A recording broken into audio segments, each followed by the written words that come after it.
आइए अब हम तीसरी ऊर्जा की चर्चा करते हैं। तीसरी ऊर्जा है चंद्र घंटा।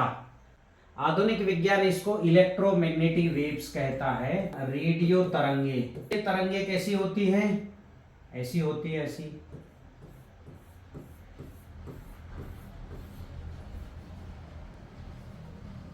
ऐसी भी इन तरंगों को दिखाया जाता है।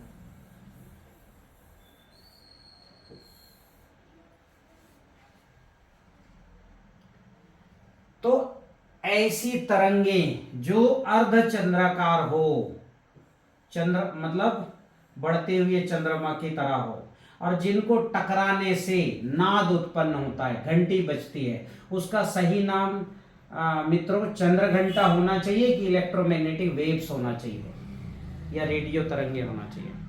तो जैसे जैसा जैसा स्वरूप वैसा नाम दिया।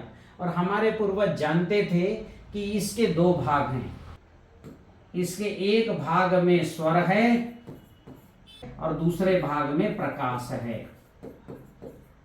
मतलब इसी वेव्स में एक भाग में यहां प्रकाश भी रहता है,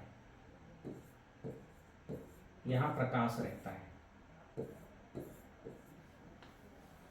तो हमारे पूर्वजों ने बताया कि ऐसे जो है, ऐसी अर्धचंद्र जो किसी से टकराए तो नाद उत्पन्न करे, घंटी बजाए, उसका सही नाम चंद्र घंटा होगा। और ये चंद्र घंटा स्वर और प्रकाश इसको लेकर यात्रा करती है, ऐसे हमारे पूर्वजों ने स्पष्ट तौर पर बताया है। अब ये ऊर्जा काम क्या करती है? ये ऊर्जा जो पहली ऊर्जा हमारी है शैलपुत्री, जिसने अणु बनाए, ग्रह बनाए, उपग्रह बनाए। दूसरी ऊर्जा ने इन ग्रहों उपग्रहों को स्थिर किया, इनको अपनी अपनी कक्षा दी। तीसरी ऊर्जा ने इनमें क्या है, वेव्स तरंगों से ऊर्जा के आदान प्रदान की व्यवस्था की।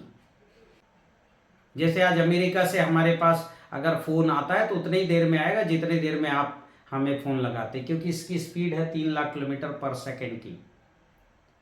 और वही जो है कोई वीडियो आप हमें भेजते हैं व्हाट्सएप पर, तो वीडियो भी पूरा पूरा हमको आ जाएगा, क्योंकि यहाँ ये प्रकाश 7 रंगों के प्रकाश को लेकर भी यात्रा करती है। तो मार्कोनी ने 1800 से 96 या 97 में इसकी खोज की। 1909 में इसी के लिए उनको नोबेल पुरस्कार भी मिला था। पर उससे पहले जगदीश चंद्र बसु ने इसको पौधों में खोजा था कि पौधों में तरंगे होती हैं। और इतना ही नहीं, जगदीश चंद्र बसु तो पत्थरों में भी इसका एक प्रयोग करके किसी सम्मेलन में दिखाया था कि पत्थर में यदि जहर डालोगे तो उसमें जो स्पंदन होगा, जो तरंगे निकलेगी, वो जो है बहुत खराब आकृतियां बनाएगी, डरने की आकृति बनाएगी। तो ये तरंगे पत्थरों में भी होती है, पेड़ों में भी होती है, हम में तो होती है। हर अणु के अंदर ये तरंगे होती है। इस तरंगों की स्थापना ये तीसरी ऊर्जा चंद्र घंटा ने किया है, जिसका इस्तेमाल हम अपने आजकल मोबाइल में करते हैं। अब हमारे शरीर में इसकी स्थापना करनी हो तो कैसे करेंगे? तो उसके लिए मैंने प्रारंभिक वीडियो में आपको बताया है कि हम रम शब्द का अगर उच्चारण करते हैं, मणिपुर चक्र पीला रंग, इस रंग का हम ध्यान करते हैं और रम शब्द का उच्चारण करते हैं, तो इससे ये तरंगे पूरे शरीर में निकलेगी, रम। तो इसकी तरंगे नाभि से, मणिपुर चक्र से निकलकर पूरे शरीर में वाइब्रेट करेगी और इसके वाइब्रेशन से हमारे शरीर में ये तीसरी ऊर्जा स्थापित हो जाएगी। या सूर्योदय सूर्यास्त में हम अग्निहोत्र करते, सूर्याय, रा कितने बार हमने बोला, कितने बार जीभ ऊपर, है ना?